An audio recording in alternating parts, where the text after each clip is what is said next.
Fox. Well done, Fox. Well done. This is a review for X-Men Days of Future Past. Now, Days of Future Past is actually based on a existing Marvel comic book, a very kind of beloved story. It's a relatively loose adaptation. There are some kind of changes that have been made. Now, I'm going to do this review. At the very end of this review, I kind of want to have a little bit of kind of a spoiler session. There's something that I kind of want to get off my chest about this film, but I'll leave that right until the end. So, this movie basically is a kind of time travel movie, and we sort of see a kind of a future where basically the world is overrun by kind of machines, and we're told a kind of a small percentage of humans, and essentially it's kind of it's devastation. It very much reminds me of the original Terminator film, when we kind of see where there's scenes where sort of Skynet is sort of taken over and there's corpses everywhere. This movie gets quite dark, I have to say. There's lots of, lots of dead bodies all over the place. We see really the X-Men on the run, and they're kind of on the have been hunted by these future terminals that I think are more based on the kind of the Nimrod design from the comics, rather than the kind of the classic sort of Sentinels that we've sort of seen. Anyway, and they have a kind of a plan basically to sort of send the consciousness of Wolverine back into the past, to try and kind of convince the kind of the younger versions of themselves, of the kind of the X-Men and Magneto and Professor X, etc., to try and hatch a plan to sort of stop this future from happening. Now, in the comics, it wasn't Wolverine that went back, but it kind of makes sense, because the argument is, of course, he can kind of heal, and he can kind of really take the stress of this kind of time travel. So his consciousness goes back to a younger body, and there basically he has to kind of find Professor X in his younger body, played by James McAvoy, reunite him with kind of Magneto and Mystique ultimately, and hatch a plan to stop Bolivar Trask, played by Game of Thrones Peter Dinklage, who has created this kind of army of Sentinels basically, and is trying to kind of win favour with the government to kind of use it. And really, he has kind of plans on a particular mutant who is kind of going to be the key to really the kind of these future Sentinels that we have seen in the kind of the modern era. So that is the basic plot. Now, obviously, we have kind of two time frames here, and yes, it primarily sort of focuses on the past. I would say there's maybe 15% of the film, 10 to 15% of the film is kind of the future X-Men, I guess, or probably the classic sort of lineup, if you like, whilst the majority of the film is, in the past. But let me tell you, this film is really, really good. Now, I've seen the positive reviews everywhere, and Rotten Tomatoes, it's got something like 97% when I looked, and it is a really good film, and Fox have done really well in really grabbing the reins of this X-Men franchise that I think they didn't kind of give the attention that it deserved in sort of certain films.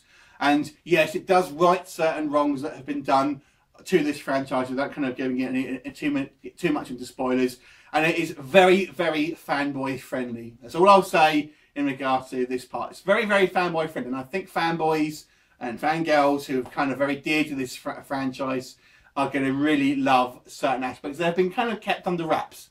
So it's good. There's some good surprises in here for you all, and the plot is not the typical superhero plot, I've got to say as well.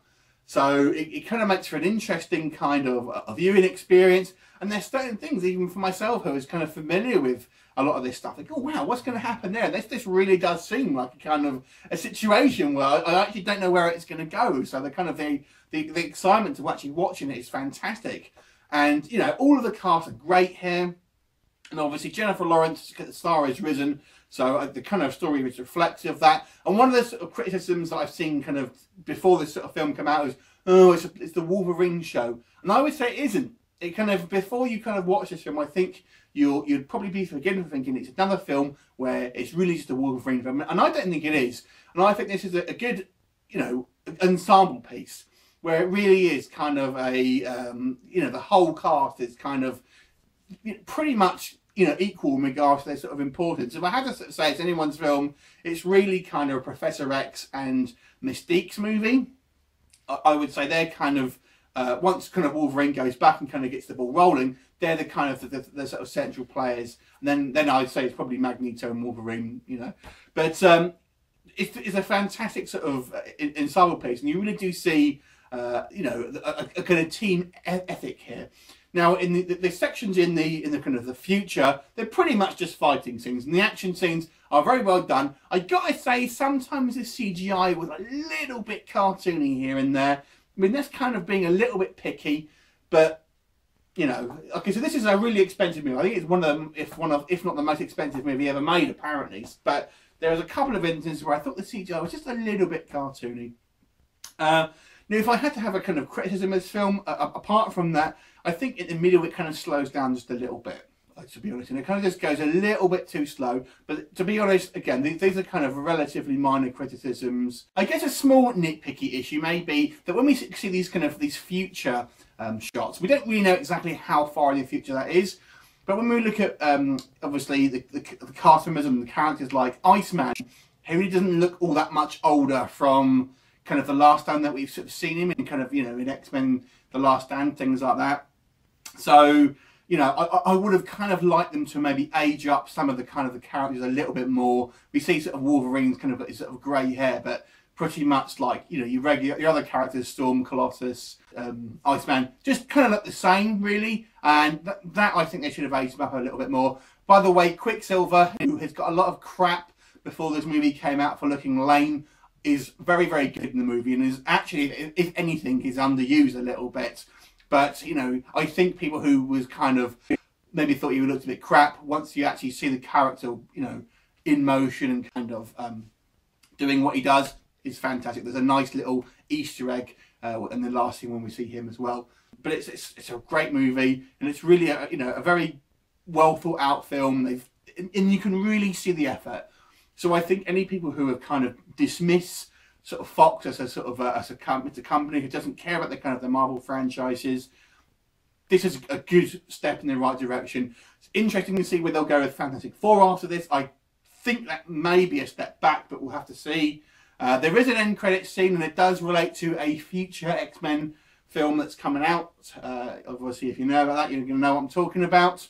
So overall, I'm going to give this movie a 8.5 out of 10. I don't think it's quite as good as Captain America: The Winter Soldier, but it's a fantastic movie. Now, here's the thing. So this is going to be a bit of a spoiler bit now, but I kind of want your opinion on something. So here it is. So now, the end of this film, we see that pretty much it wipes out X-Men 3. As far as I can gather, when Wolverine wakes up out of his time travel slumber or whatever it is, it looks to be around the kind of time just before X-Men 3, I reckon. So what it's saying is that anything after X-Men 3 is forgetting about. Now, does that mean the Wolverine film is now null and void? That's my question. So obviously we see Jean Grey alive, we see Cyclops alive. Does this mean that the Wolverine movie, which obviously takes place after X-Men The Last Stand, now has kind of been wiped from existence? Which is, I find a bit strange, since it was kind of the last film that sort of came out, and only sort of really came out a year ago. It seems funny to have kind of almost wiped that film from existence. And we know that we've got another Wolverine film that's going to come out. And I really don't know if that film is going to be canon anymore, the Wolverine film. So I want your opinions on that. What do you think what does that mean in regards to the Wolverine film? What did you think of X-Men Days of Future Past overall? Leave me a comment and I will look forward to seeing you next time. Bye for now.